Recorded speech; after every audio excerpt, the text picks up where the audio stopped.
नहमदुहु व नुसल्ली अला रसूलिहिल करीम अम्मा बाद फ़अऊज़ु बिल्लाहि मिनश शैतानिर रजीम बिस्मिल्लाहिर रहमानिर रहीम। सवाल: मेरी शादी को 23 साल हो गए, अभी तक औलाद नहीं हुई।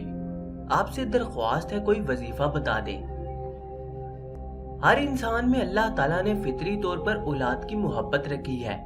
शादी का बुनियादी मकसद भी अफजाइश नस्ल है, लेकिन औलाद के हासिल ना होने की सूरत में इंसान को नाशुक्री और एहसास कमतरी में मुब्तला नहीं होना चाहिए, बल्कि अल्लाह ताला की तरफ मुतवज्जा होकर दुआएं मांगनी चाहिए।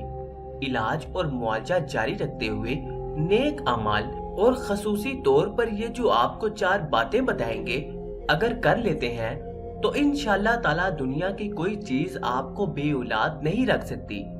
इंशाअल्लाह आपके औलाद अल्लाह के हुक्म से होकर रहेगी।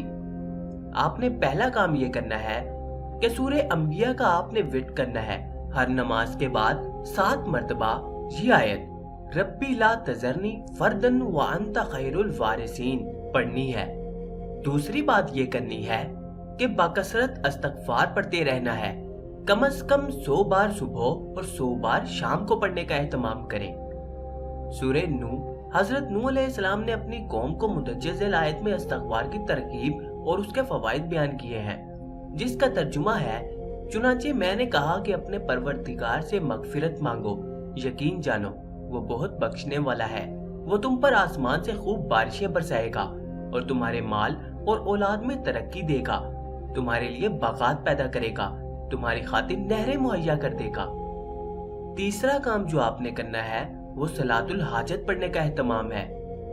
हदीस शरीफ में है, जिस शख्स को अल्लाह ताला से खास हाजत या किसी बंदे से खास काम पेश आ जाए तो उसको चाहिए कि खूब अच्छी तरह वजू करे और फिर 2 रकत अपनी हाजत की नीयत से नमाज हाजत पढ़े। इसके बाद अल्लाह ताला से हम्दो सना करे और दरूद शरीफ पढ़े और उसके बाद अल्लाह ताला से दुआ करे। और चौथा काम जो करना है वो भी बहुत अहम है।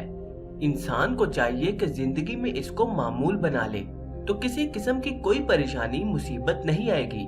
अपनी वुसअत के मुताबिक सदका देने का एहतमाम करे। सदका बलाओं और मुसीबतों को टालता है। हजरत उमर रजी अल्लाह अन्हु से रिवायत है कि रसूल अकरम सल्लल्लाहु अलैहि वसल्लम ने फरमाया, सदका दो और अपने मरीजों का सदके के जरिए इलाज करो, इसलिए कि सदका बीमारियों और परेशानियों को दूर करता है। जज़ाकल्लाह।